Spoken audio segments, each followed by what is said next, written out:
Okay, everyone, we are back, and it is time to talk about China. It's been a long time since we've been here, so let's get into them.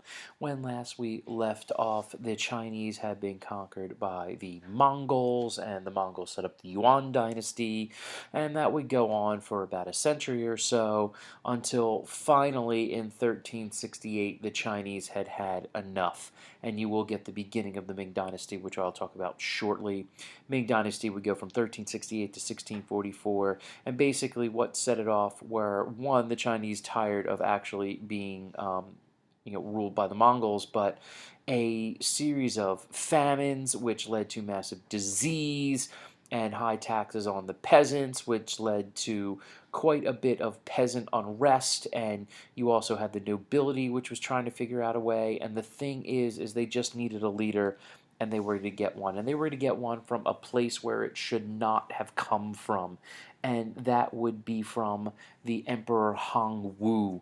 Hongwu started life as an illiterate peasant. So, again, in China, which typically had no social mobility, this is kind of ridiculous. At one point, his entire family dies from the plague. He doesn't die.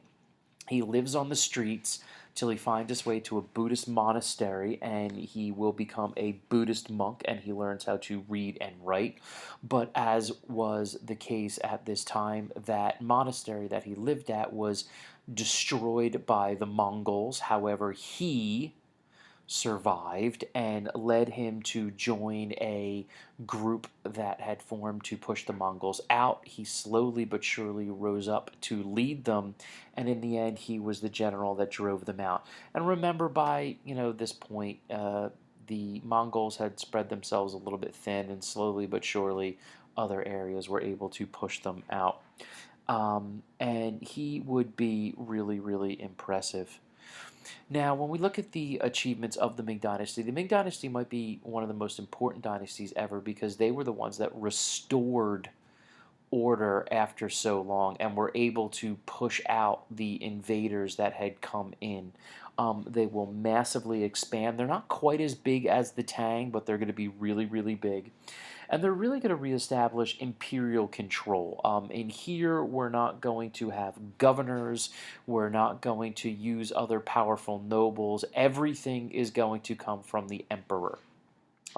In some cases, even more so than back at the time of Shi Huangdi. They will make extensive use, however, of the mandarins, which, once again, if you see on the right, that's a picture of a mandarin, where are eunuchs, which, of course, couldn't have families. And it's amazing how we see eunuchs in so many of these empires in Asia. I'm not particularly sure why, but, these empires did have a bit of contact with each other. And so for guys who you would think, unfortunately, the situation of being a eunuch is never very good, but in the end, they were able to make something out of it. And the other big thing they're going to focus on, the Ming, is rebuilding the economy, in particular manufacturing. And you will see the development of silk and porcelain as well as cotton cloth. Private merchants will really be able to gain a lot of power. And by like the late 1400s, China, as you will see, will run the Indian Ocean trade. Silk is going to go huge, and they're really going to expand their economics quite significantly. And as you can see there, the Ming Dynasty, almost as big. This, if you look at the mouse here, that's modern China. That's modern China. So not too far off here. Dominated Korea, even though they didn't control them, as well as here's Vietnam. So very, very large and powerful empire. And probably at the height of their empire, you had a man that would take China to new heights, and that was the great mariner Zheng He. Zheng He would go on a series of journeys from 1405 to 1433. He himself was a eunuch, but he was also a Muslim, which in China was actually rare. A lot of these monotheistic religions didn't necessarily vibe in China. And he would explore the entire Indian Ocean basin and really establish China as the preeminent power in the era. He traveled with anywhere from 300 to 400 ships. He had over 30,000 troops. absolute dominance. And in 1405 to 1433, you're really looking at China is arguably the most powerful country in the world at the time. No European power could handle them, and outside of that, nobody else would even be remotely big enough. China, Russia's going to start to move a little bit, but still they're nothing in comparison to China at this time. When add into that his trade increased the economy even more. And if you look at the bottom of the notes, you'll see this. I'm not going to talk about it much here, but you can read a little bit about the economy. Zheng He really set the bar. And then for whatever reason, starting around 1450, the Chinese had gotten so powerful, they shut themselves off. And we're going to talk this more later, but they stopped trading in many ways because they didn't need to, because they were so big and they had so much going on. But that lack of trade is going to, and that lack of exposure to new ideas is really going to come to haunt them later on. But you can see here, I mean, his journeys were incredible. You see everywhere from, of course, all in here, Indonesia, the Malay Peninsula, the Bay of Bengal, everything in here. All of these areas were completely dominated by China. And there's some evidence that he actually reached the New World too. Didn't do anything, but traveling across the Pacific Ocean, kind of ridiculous. He also had a ship that was almost 440 feet long. This was his great treasure ship, and he actually had a number of these. Just to look, this is the Portuguese Caravel, which is about almost 100 feet long, which was the preeminent ship in all of Europe to scale versus the Chinese ships. These ships could carry 1,000 tons of cargo. I don't know if there wasn't anybody they couldn't conquer. They could have had the world in their hand. I mean, that is a ridiculous ship. Okay, it's like one of those crazy cruise ships today, without the whole norovirus thing that everybody gets. But it is just incredible, and unfortunately, they just disassembled all of them. Now, eventually, the Ming are going to fall. And why are the Ming going to fall? Well, they have a variety of different issues. One, pirates. Yes, pirates. They mess up their localized trade in Asia, and it really hurts them economically. Then the emperors start to get a little uppity. They create in the city of Beijing, which would be the new capital, the Forbidden City, in which they shut themselves off and lived a life of luxury, which people tend to not like. And they don't interact, which allows corruption to set in, people bribing, people paying things off, the peasants are getting hammered. Then you get famine and disease hits in the 1630s, which results in massive revolt all across the country. And then what you get, the Manchu people of northern China, while all this is going on, get themselves organized and eventually will be able to invade and actually take them over. Here's some pictures of the Forbidden City. You see they built their own moat around it. It's a pretty awesome area, as you can see here. I mean, you've got these wonderful palaces, little lazy rivers, put somebody in a tube right there. Pretty incredible. And we get to now our final Chinese dynasty. Now, we will talk about these guys a lot more as we move on, but the Qing Dynasty that went from 1644 to 1912. Ethnically, they were Manchus, which are from the north of Korea, although ethnically they are similar to the Chinese, but not a lot alike.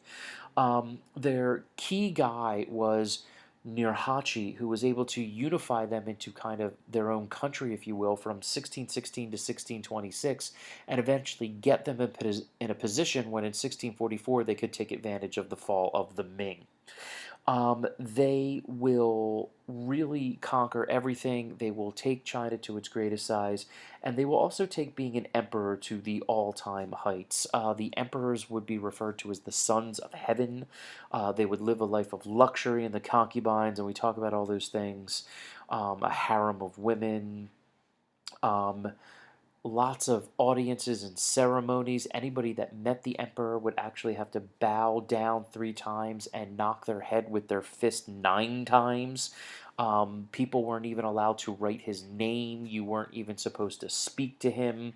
And if you actually looked directly at him, you would be beaten. So you're looking at kind of this all-time power of the emperor. And as you can see here, the Qing Dynasty, even bigger than modern China today, because it also included a good chunk of Russia and all of modern-day Mongolia. So they finally beat the Mongols, people, and the Great Wall, you don't even need it anymore. Now, the key thing with the Qing rule, though, was keeping ethnicities apart. The Manchus, as you see on this chart here, only made up 2% of the population. There was to be no intermarriage. The Chinese weren't even allowed in modern-day Manchuria or to learn Manchurian. They made Chinese men shave the front of their heads and wear their hair long in a braid as a sign of submission, as you can see in these pictures here. However, they were able to really keep in power because they had a strong army.